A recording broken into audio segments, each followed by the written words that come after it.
All right, so right here on the screen, I have two screenshots of the 7-figure supplement brand before working with us and then 2 months after working with us. Now, what's kind of cool about this is that in only our 3rd month together, we broke their all-time monthly email revenue record. And that beat Black Friday, Cyber Monday from the prior year, which of course had a ton of BOGO and just ridiculous deals. Now, what's even cooler about this is that we broke this record without sending a single discount to their campaign list. Just pure value-based email marketing. In this video, I will be explaining exactly what we did, why we did it, and how you can apply it to your brand. Now, first we need to understand where they were at before working with us. Now, this is an amazing brand with an amazing marketing team. They absolutely crush it. And they have an actual incredible product, which even I use every single day. Again, they're crushing, growing year over year, everything like that, but they just had an internal bandwidth problem. They only had one person really on the marketing team, given he's one of the best marketers I know. He was handling pretty much all the marketing channels, and it was just a lot. And email just wasn't getting the attention it needed, and there was a lot of revenue being left on the table. So here's some outcomes of this. They had no real system for sending campaigns. They were inconsistently sending 1 campaign a week, sometimes 2, and the campaigns were kind of just getting thrown into Klaviyo templates the day they were supposed to go out. And then most of these email campaigns were sales focused, and the designs were random and a bit inconsistent. And more importantly, deliverability was overlooked. And there were a lot of issues here. They were only seeing open rates at times as low as 20 to 30%. And there were only 20,000 to 30,000 people actively opening their emails,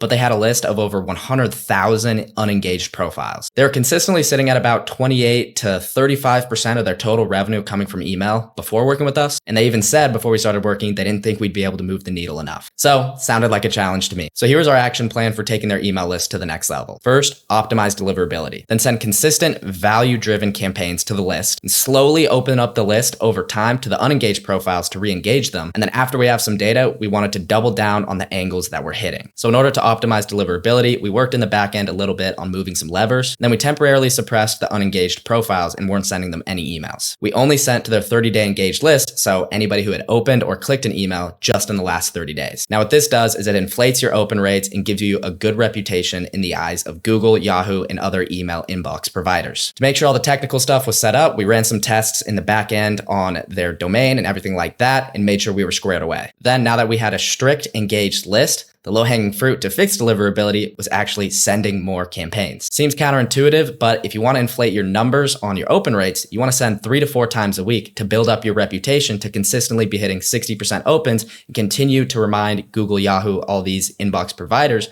that you are a reputable sender. And so we built out monthly campaign calendars, focusing on giving value to the email list, sending 3 to 4 times a week. Another goal of sending 3 to 4 times a week is just to get people in the habit of opening your emails. You see, if you only send 1 email inconsistently a week, people just don't get used to seeing you in their inbox. If you send more, people will open more and begin to recognize you. And if you have good emails, they'll begin to look forward to your emails. Send more, people will open more. Very common misbelief. So we collaborated with them on mixing their marketing content calendar with some angles that we've seen work well across other accounts. And these were all, of course, non-discount topics when we could. And immediately we started seeing some great engagement. Here's what some of the numbers looked like. Now, kind of while this was going on, as we're working on campaigns, sending 3 to 4 times a week, we started to get to work on optimizations in the back end. First thing, which is a low-hanging fruit for most e-com brands, is optimizing their pop-up form. Now, they actually had a solid form converting at about 5%, but we came in, implemented ours, and it was converting at 11%. So what that means is they had double the people entering their email list, and in turn, their welcome flow revenue doubled right away. That right there is an automatic monthly recurring revenue machine where it's just you bring site traffic, pop-up form will convert 11% of them,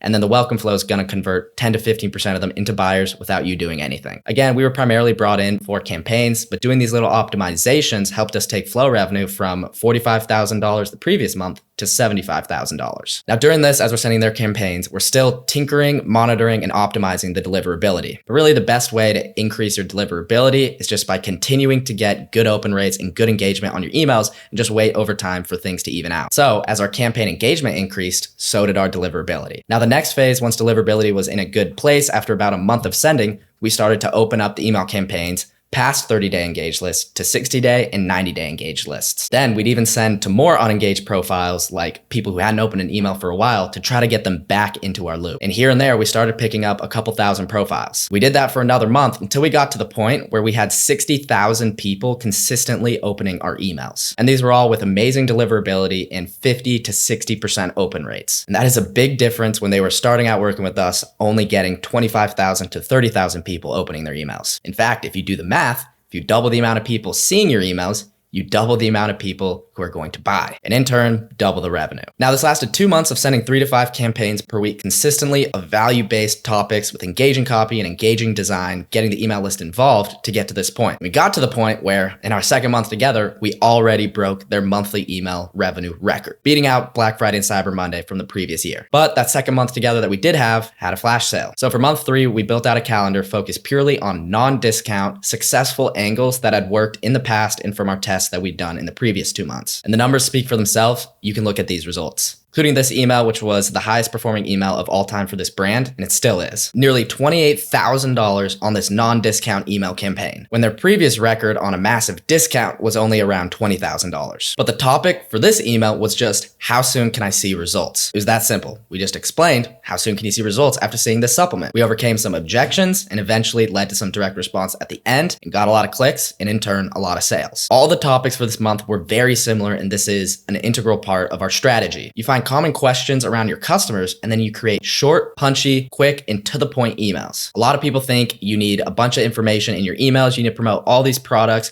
but really, the simpler you make it, the easier you make the decision for the buyer. So if you just give them one option and you answer one objection in your email, they're more likely to make a decision. Now, by the end of the month of just absolutely crushing these non-discount campaigns, here's what it looked like. 20% increase in top line store revenue and nearly double the email revenue, sitting at around $160,000 extra. Now, really, I'm not any wizard who did any crazy stuff for this brand. We really just focused on the basics and doubled down on it. Again, this was before some crazy flow optimizations and rebuilds. This was just off crushing their campaigns with angles that were proven to work. And then, of course, re-engaging past profiles and creating quality emails with good copy and engaging design. And again, I want to reiterate that email marketing does not have to be complicated. If you can lock in your acquisition as far as pop-ups to your welcome flow, keep your profiles engaged and consistently send 3 to 4 times a week, overcoming common objections with simple emails, then you're going to be set up for success. This was just a very quick case study to show that really you don't have to get flashy with email marketing. But if you want to see some of the cool tricks that I have this massive video, 1 hour long, of everything you need to know about email marketing. I suggest that you check that out in some of my other videos. Again, thank you so much for watching this video, and I hope to see you in the next one.